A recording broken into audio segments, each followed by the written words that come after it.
Nos vamos en vivo a Casa de Gobierno, habla el jefe de gabinete Jorge Capitanich. El acto inicialmente estaba programado para las 11 horas y ha sido reprogramado para las 10 horas. En segundo lugar, quiero manifestar la sorpresa, pero la verdad es que a confesión de partes, relevo de pruebas, que el ministro británico para América Latina, Joair, reconozca en Londres que piensa que Sergio Massa o Mauricio Macri tendrían una visión más madura que el actual gobierno, implica mayor flexibilidad para los intereses extranjeros en la disputa de soberanía.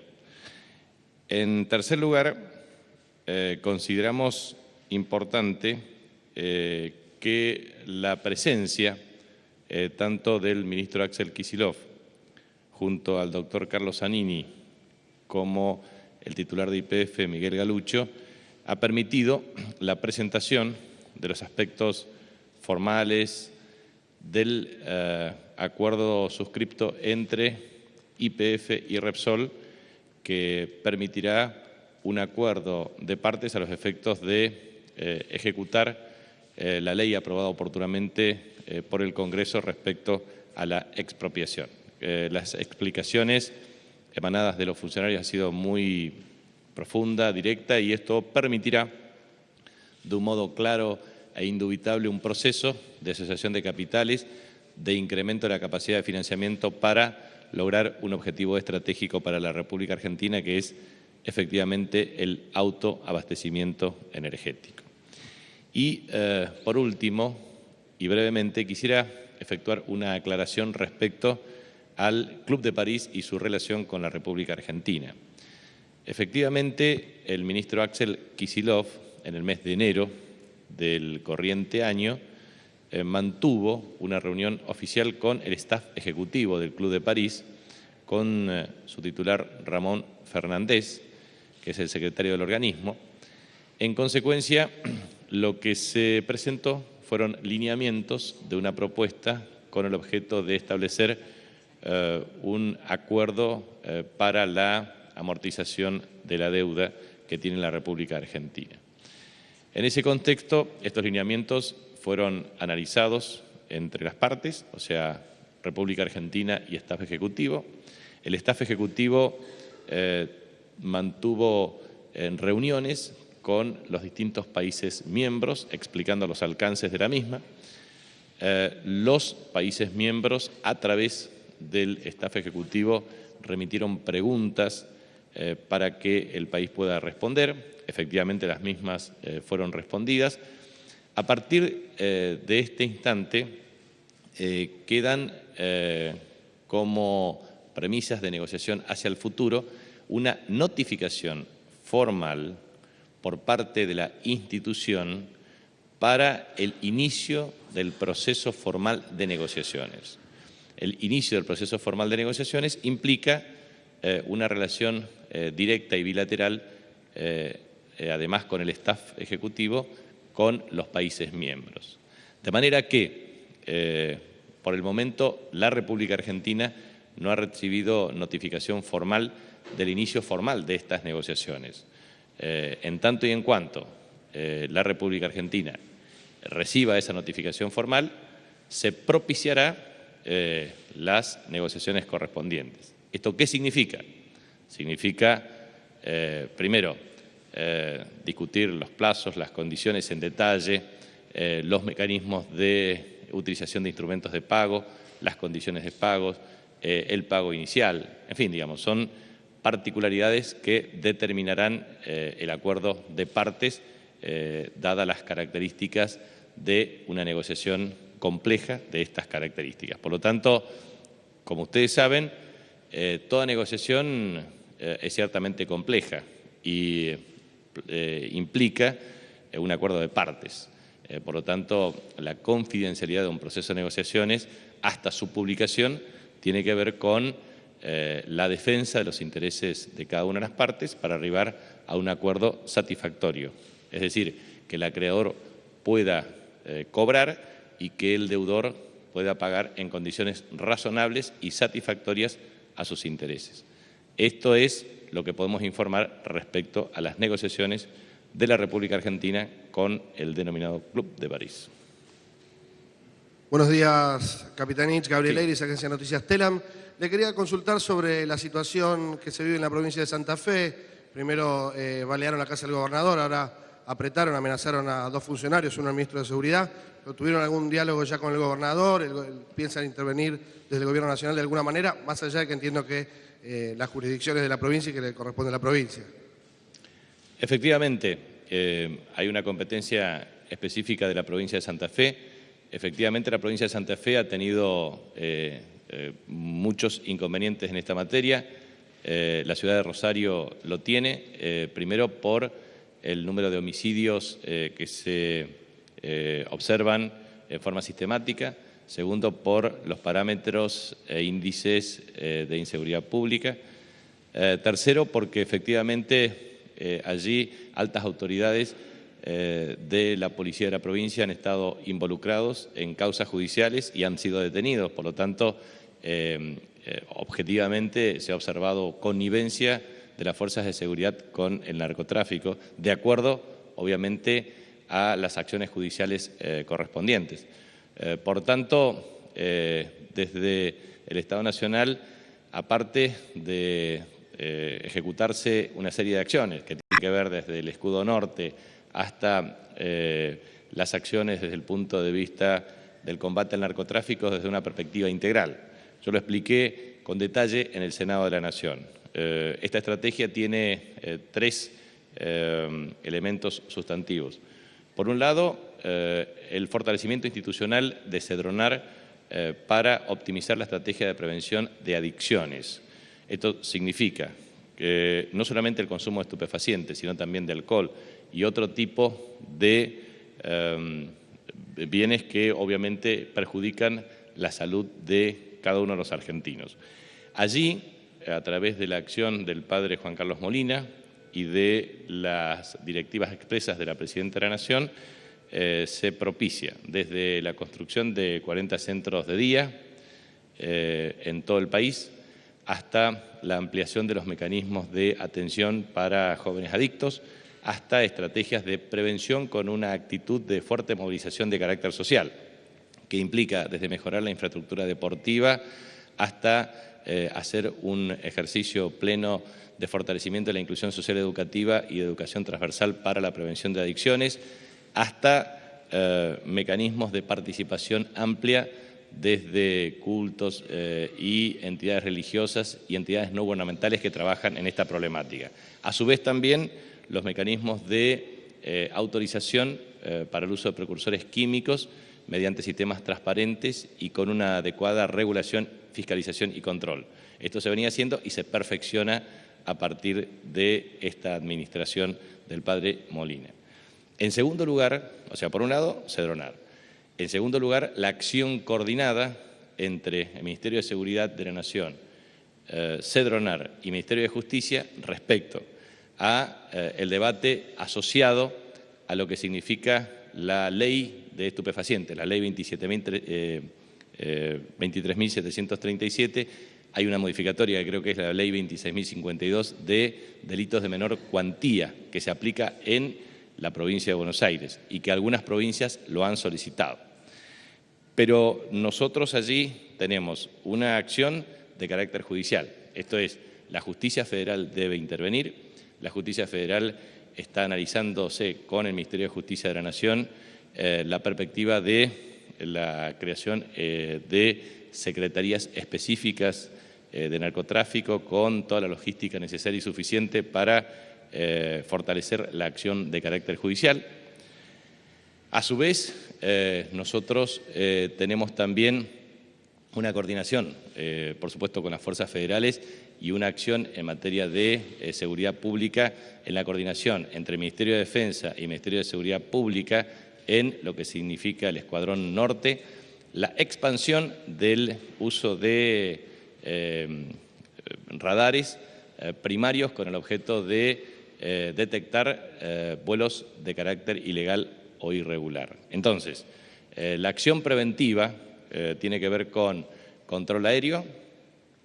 Para eso es muy importante remarcar que la República Argentina, a partir de una decisión del entonces presidente Néstor Kirchner, logró, a través del INVAP, que es un instituto nacional con tecnología nacional, expandir la instalación de radares. Había 4 en Argentina, serán 26 en total, para cubrir el 95% de las rutas aéreas y más del 60% del territorio.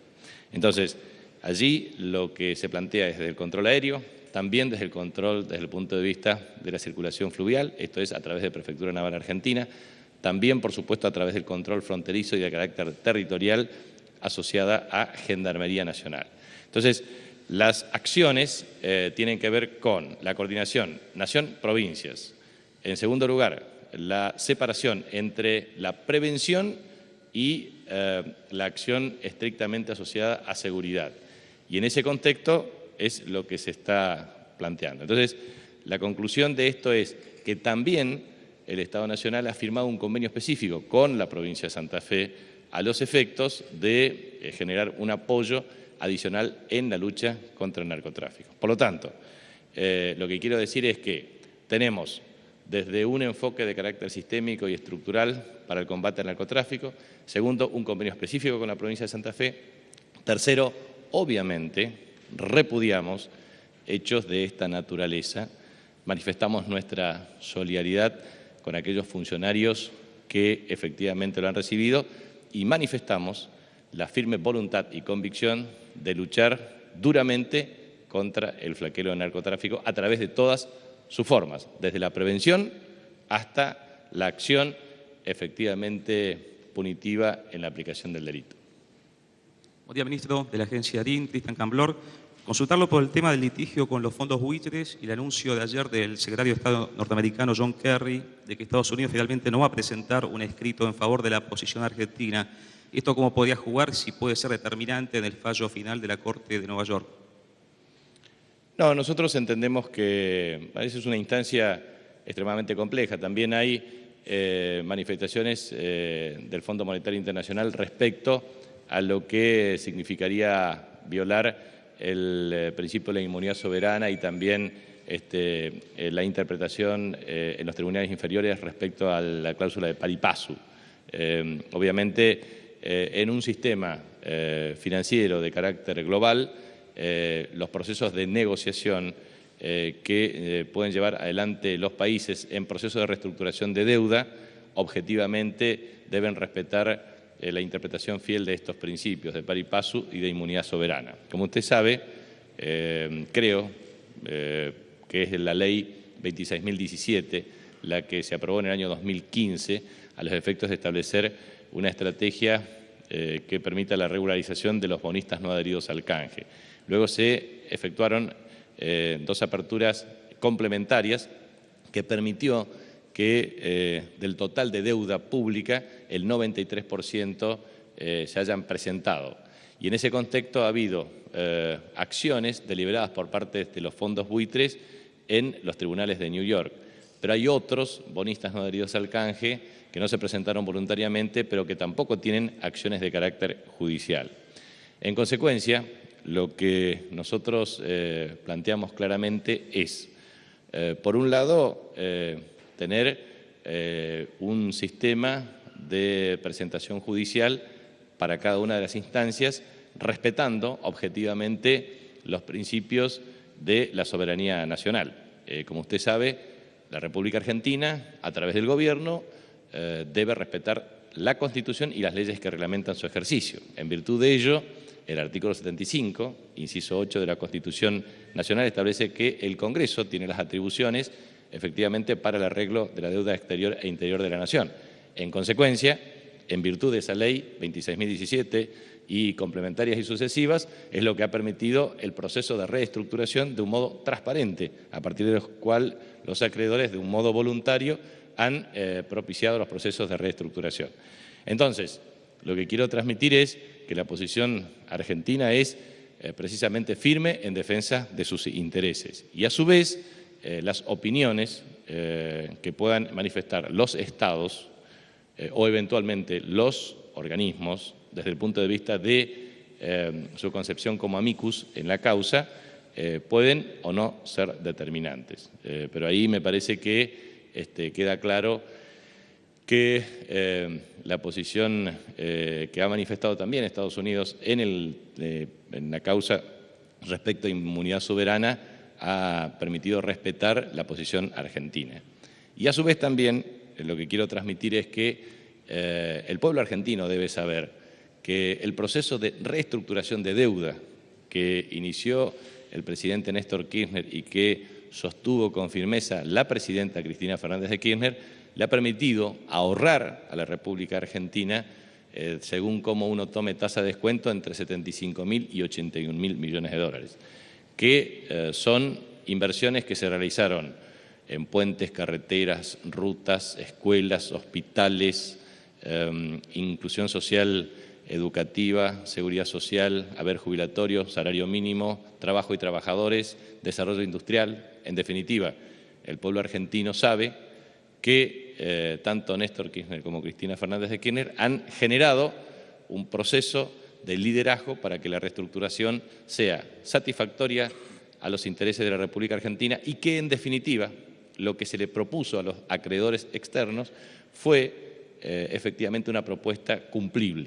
Y en este sentido, yo ayer dije, el miércoles 12, dije en el Senado una cuestión, que entre deuda en pesos y dólares, con valor homogéneo en deuda en moneda extranjera, implicó pagos de casi 264.500 millones de dólares en prácticamente 11 años.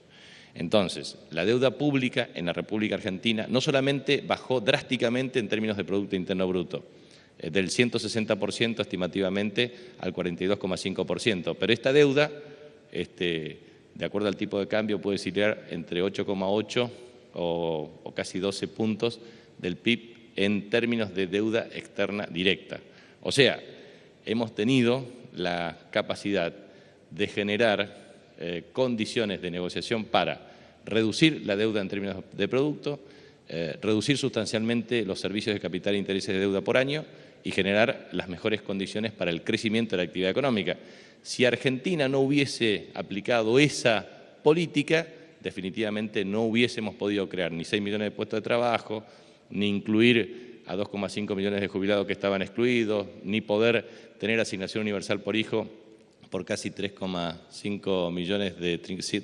3,8 millones de argentinos. En fin, digamos, creo que es muy importante lo que se hizo. Por eso, la defensa enfática de Argentina en los procesos de negociación tiene que ver con defender los intereses para pagar lo que efectivamente puede pagar conforme a su tasa de crecimiento. Porque finalmente el principio esencial es el siguiente: los países que no crecen no pueden afrontar compromisos de deuda de periodos preexistentes. Y lo más importante es que este gobierno se hace cargo, por el principio de continuidad jurídica del Estado, de deudas contraídas por otras administraciones.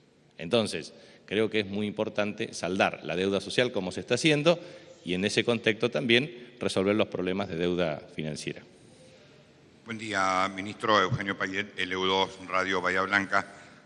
A partir del, o en todo caso a contramano un poco de las cifras que usted estaba dando, hay un informe económico que se publica hoy según el cual el salario real de los trabajadores ha caído un 10% en los últimos 4 meses.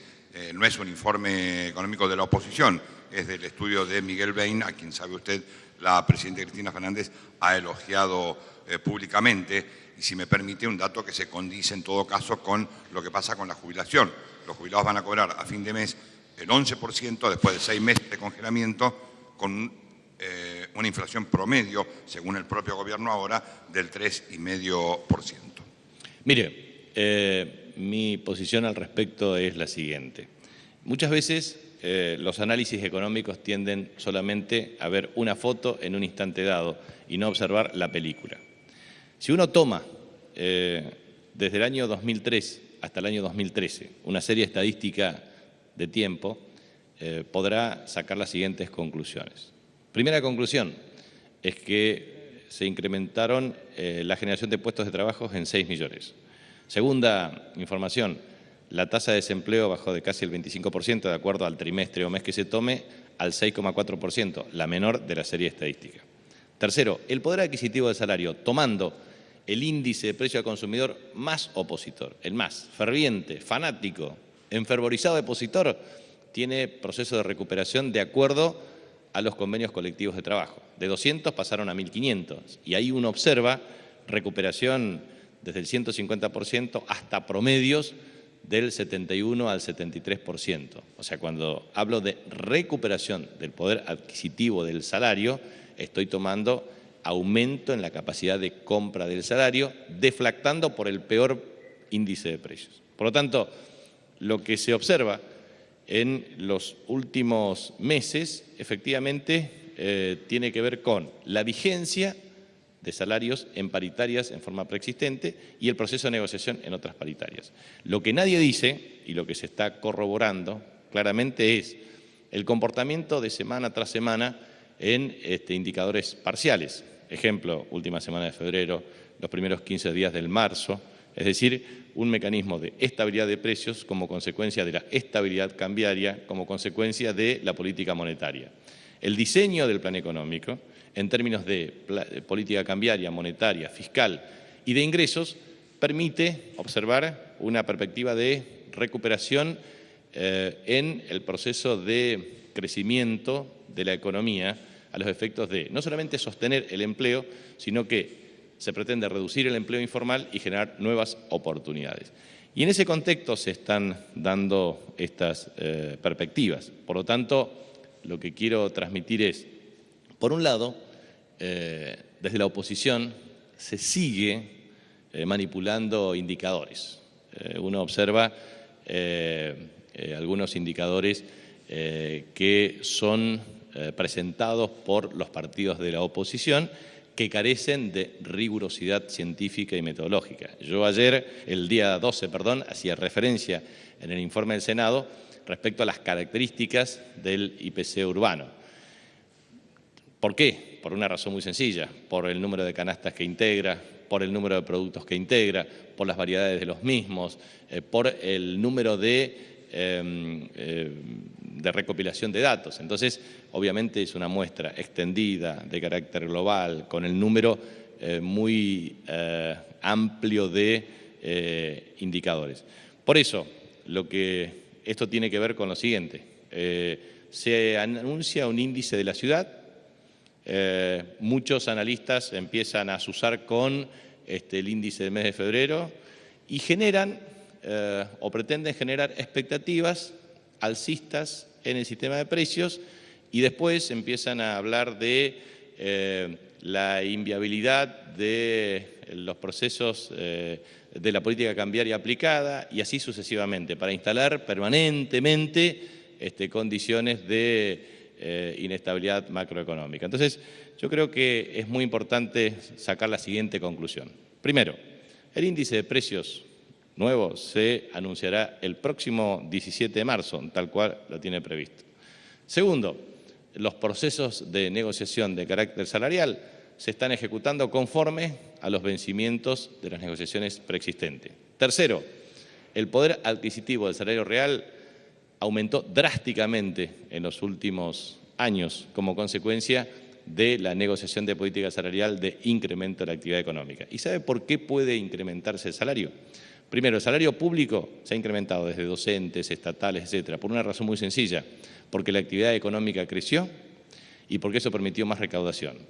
Si un gobernador de una provincia o un intendente de un municipio no recibe más recursos coparticipables o no puede recaudar más como consecuencia de la mayor actividad económica en sus respectivos municipios o provincias, de ninguna manera puede aumentar los salarios públicos. Y lo mismo ocurre con los trabajadores privados.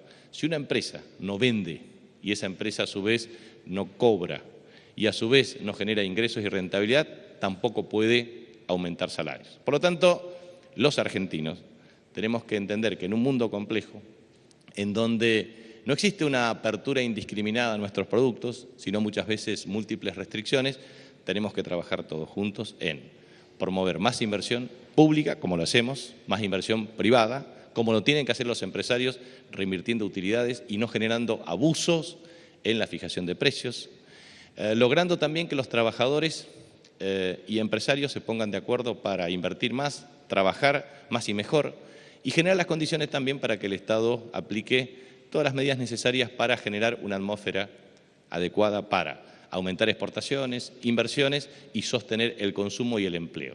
La verdad es que todos deberíamos estar de acuerdo en estas premisas. Y en esto existe una profunda convicción de quien lidera el país, la presidenta Cristina Fernández de Kirchner. En eso estamos y para eso vamos a seguir trabajando. Gracias. Así finalizaba la conferencia de prensa esta mañana, la última de la semana del jefe de gabinete Jorge Kapitanich.